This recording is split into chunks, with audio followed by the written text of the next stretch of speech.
আসসালামু আলাইকুম সুপ্রিয় সুধীমণ্ডলী, হোমিওপ্যাথিক ম্যাটেরিয়া মেডিকা ক্লাসে আমরা নিয়মিতভাবে ক্লাস করছি। আর আমাদের ক্লাসের বিষয় হচ্ছে ওপিয়াম। আজকে আমরা নবমতম ক্লাস করতে যাচ্ছি। এই নবমতম ক্লাসের আলোচ্য বিষয় হচ্ছে ওপিয়ামের অনিদ্রা। অর্থাৎ অনিদ্রা হলে আমরা এই অনিদ্রার সাথে কোন কোন লক্ষণের ভিত্তিতে ওপিয়ামের লক্ষণগুলোকে মিলিয়ে ওপিয়াম মেডিসিনটি একজন অনিদ্রাকারক ক্ষেত্রে অর্থাৎ অনিদ্রার ক্ষেত্রে আমরা ওপিয়ামকে প্রয়োগ করব। তো যারা এখনও পুরো ক্লাসগুলো আমাদের দেখেননি, অর্থাৎ 1, 2, 3, 4, 5, 6, 7, 8 নম্বর ক্লাস পর্যন্ত আমাদের অলরেডি হয়ে গেছে। যারা এখনও সেই সব ক্লাস দেখেননি, প্রত্যেককে সেই সব ক্লাস দেখার আমি আমন্ত্রণ জানাচ্ছি এবং এর পরবর্তী ক্লাসগুলো দেখার কিন্তু আমি আপনাদের আমন্ত্রণ জানাচ্ছি। আর যারা আমাদের চ্যানেলটিকে সাবস্ক্রাইব করেছেন তাদের অসংখ্য ধন্যবাদ। আর যারা এখন আমাদের চ্যানেলটিকে সাবস্ক্রাইব করেননি তারা অবশ্যই সাবস্ক্রাইব করে দেবেন এবং পাশে থাকা বেল আইকনটিও বাজিয়ে দেবেন। আজকে আমাদের ক্লাসের আলোচ্য বিষয় হচ্ছে ওপিয়ামের অনিদ্রা। তো পাতলা ঘুম তার পাতলা হয়, কম হয়, বিছানায় পড়ে থাকে অনেকক্ষণ ধরে, জেগে থাকে কিন্তু ঘুম হয় না, ঘুমায় আবার একটু কোনো শব্দ হলেই তার ঘুম ভেঙে যায়, তারপর অনেকক্ষণ পর্যন্ত জেগে থাকে কিন্তু আর ঘুম আসে না বা তার ঘুম হয় না। এই ধরনের অনিদ্রায় কিন্তু ওপিয়াম খুবই কার্যকরী একটি মেডিসিন। আচ্ছন্নভাবে থাকার পর ভয়ানক সে দৃশ্য দেখে, গা কেঁপে ওঠে, গা শিউরে ওঠে, তার গো একটা নাক দিয়ে শব্দ হয় কিংবা ভয়ের চোটে তার ভেতর থেকে এক প্রকার শব্দ বের হয়ে আসে।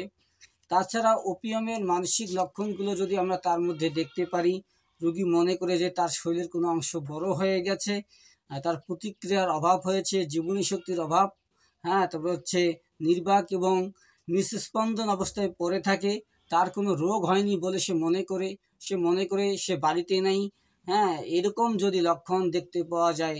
তারপর তার মাথার পিছনে ব্যথা হয়, মুখমণ্ডল ঘোর লাল হয়, তারপর হচ্ছে তার হাত পা নড়ে ওঠে, শরীর পিছন দিকে বেঁকে যেতে পারে, তার পক্ষাঘাত হতে পারে, শারীরিক কিংবা মস্তিষ্কের কিংবা অর্ধ কিংবা পূর্ণাঙ্গ সে পক্ষাঘাত অবস্থায় ভুগতে পারে। তার কঠিন রোগ হয়েছে অথচ সে বেদনা শূন্যতায় ভোগে, অর্থাৎ তার বেদনা নেই, তার সুনির্দিষ্ট ওষুধেও কাজ হয় না, শ্বাস প্রশ্বাসের সময় নাকের ধ্বনি হয়, তার কোষ্ঠবদ্ধ হয়, পাতলা পায়খানা হতে পারে, আবার তার পায়খানার রং কালো হতে পারে, পায়খানা শক্ত হওয়ার কারণে তার পায়খানা গোটা গোটা বা দলা দলা মার্বেলের মতো এরকম হতে পারে। তো এইসব যদি লক্ষণের সাথে তার ঘুমের লক্ষণগুলো দেখা দেয়, অর্থাৎ তার অনিদ্রা হয়, পাতলা ঘুম হয়, ঘুম খুব অল্প হয়, বিছানা থেকে উঠে বসে পড়ে, আর কোনো ঘুমের তার কোনো অবস্থা নেই যে সে আর ঘুমাবে না বা ঘুম হয় না, তার কোনো সে ঘুমিয়েছে, আবার তাকে অল্প একটু শব্দ পেলেই তার ঘুম ভেঙে যায়, আর ঘুম ধরে না, অনেকক্ষণ তাকে জেগে থাকতে হয়। তারপর সে দেখা যায় যে নানা রকম ভয়ানক দৃশ্য দেখে, আর ভয় থেকে তার রোগের উৎপত্তি হয়।